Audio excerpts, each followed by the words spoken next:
সমাজের কাছে দিয়ে দিচ্ছে, আমাকে মানহানি করা হচ্ছে। আমি এটা বিচার চাচ্ছি, আমি যেন এটা সুস্থ বিচার চাই। আমাকে কেন মানহানি করলো? আমার কোনো ছেলে সন্তান নেই, আমি ওই ছেলেটাকে আমার ছেলের মতো, আমি সবসময় ছেলের মতো দেখছি। আমি দেখেন এখানে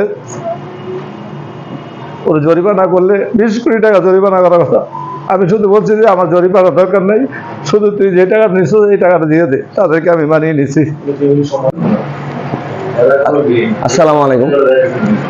আমি রূপসী বাংলা অটো রাইস মিলের ব্যবস্থাপক ও পরিচালক।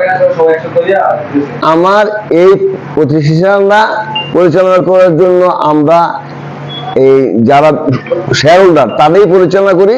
তোর মধ্যে এই সুমন আমাদের কেশিয়ার, এই তার মাধ্যমে আমাদের সমস্ত কিছু এই ডিলিংস হয়, লেনদেন, আসা যাওয়া, হিসাব নিকাশ সমস্ত কিছু তার উপর নির্ভর করা হয় এবং এইভাবে সে এত বছর চালিয়েও আসছে।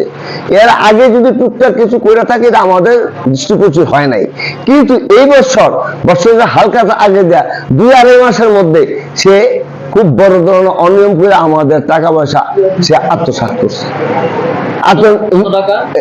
এটা প্রায় 4 কোটি 30 লক্ষ টাকার মতন প্রায়।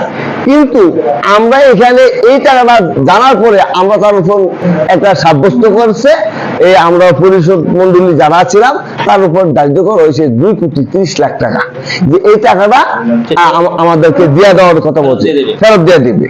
এই কথাটা বলার পর এই এখানে 38 লাখ টাকা তারা এসে আমাদেরকে এই প্রমোটও করছে যে এই 38 লাখ দিলাম, বাকিটা দেওয়ার জন্য একটু সময় চাইছে। এই সময়ের পরে এই 1 মাস সময় নিয়েছে, ওই 30 তারিখের মধ্যে আসার পর তাকে জিজ্ঞাসা করছে আমার কাছে আরো 2-3 দিন সময় দেওয়া লাগবো।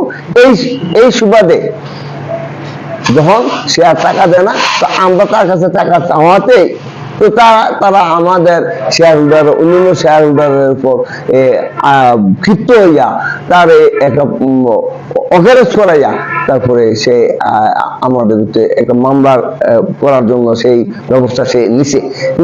টাকা না দিয়ে বাঁচার জন্য আর কি যেটা করা হয়। এই সুমন সে আমার ভাতিজা, সেই মেলের আপনার কেশিয়ার ছিল। এই কেস থেকে সে প্রায় অনিয়ম করে 2 কোটি 3 কোটি টাকার মতো আমরা কাগজ কলম পাই। তো এই পাওয়ার পরে এটা আবার দেখা গেল যে এটার উপরে একটা আমরা নর্মাল একটা বিচার করি, তো বিচার তার বাপ মা এটা মাইনা নেয়, মাইনানোর পরে আমাদেরকে কিছু টাকাও দেয়, 38 লক্ষ টাকা জমা দেয়। পরবর্তীতে বাকি টাকা দেওয়ার কথা ছিল 30 তারিখ, কিন্তু এটা দেয় নাই। না দেওয়ার পরে আমরা আবার তার বোন যাবে 4 তারিখ এটাকে আবার ডেট এক্সটেনশন করে, তো আমরা ওইটাও মানে নিই। 4 তারিখ যখন তার বোন জামাইকে বলা হয় টাকা দেওয়ার জন্য, কিন্তু সে টাকা দেয় নাই, বলছে যে আপনারা উদ্ধার করেন টাকা। তারপরে ইতিমধ্যে আরো কিছু ব্যাংকের অনেক টাকার তথ্য আমরা পাওয়ার পরে এই তথ্যকে উদ্ধার করার জন্য আমরা তার বাবার কাছে যাই এবং তাকে তার যে এখানে থাকে তার কাছে তাকে উদ্ধার করার জন্য এবং ব্যাংকে নিয়ে যাওয়ার জন্য আমরা তাকে আনার জন্য যাই। যাওয়ার পরে কিছু হয় নাই, কিন্তু তারা কি করছে, আমরা যখন ব্যাক করে চলে আসি পরবর্তীতে তারা তাদের তার বাসার মধ্যে ক্যামেরা, তারপর অন্যান্য জিনিস ভাঙ্গা লাস্টে আমাদের উপর 999 ফোন করে, তো ওরা এসে তাদের মতো ওই কাজ করে দেয়, রিপোর্ট করে দেয়। আবার আমাদের কাছেও আসছিল, আমার বলছে এই কারবার এনে সে কোটি কোটি টাকা এনে হাতায় নিয়ে গেছে। তো এটা যখন বিচার করছি, বিচারে তারা মাইনে গেছে। এখন কিন্তু যখন টাকা চাইছি তারা টাকা দিতে অক্ষম এবং তাদেরকে এই টাকা না দেওয়ার জন্য এই পলিসি করে তারা এই কার্যক্রম গুলা করতেছে। এবং আমরা জানি না কেবা কারা ঘর পুড়েছে, আমাদের মানে আমরা যে স্টেটমেন্ট পাইছি এতে বোঝা যাচ্ছে যে তার নিজের ঘর সে নিজেই করে আমাদের উপরে ব্লেম করার জন্য এই কাজটা করা হয়েছে। সম্পূর্ণ কেসের চাবি টাবি তার কাছে থাকতো। সে এই টাকা তার ছেলেকে সে বাইর করে দিছিল বাড়ির থেকে, মানে ইয়া করতো না। তা আমরা করছি কি, তাদের রূপসী বাংলার যারা আছে তারা কিন্তু কাকা ভাতিজা, আসলে চলতে পারে না, করতে পারে না, বিদায় তারে কেশিয়ারের একটা দায়িত্ব দিছে গুরুত্বপূর্ণ। দীর্ঘ 3-4 বছর কিন্তু ভালো চালাইছে। দীর্ঘ 2-3 মাসে শুনলাম যে সে এরকম টাকা আত্মসাৎ করছে।